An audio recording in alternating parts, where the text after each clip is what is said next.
šviesoforo reguliavimo sankryžai apsisuksi.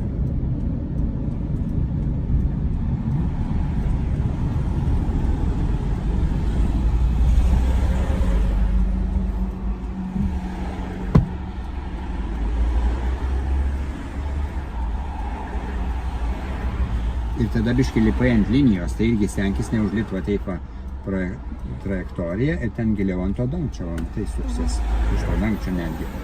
Tai ir tuos va reikia pasižiūrėti į dešinę sukančius.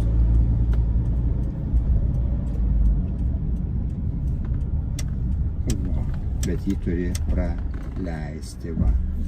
Nedaryk, jisai paskiau tave sufeilins, tave egzaminuotojas. Jie taip pamirks, jis tave praleido, bet žinai, jeigu tik tai neiškumas ir tu važiuoji, jis biskį krustelį ir sako, viskas, mes kalti. Per egzaminą labai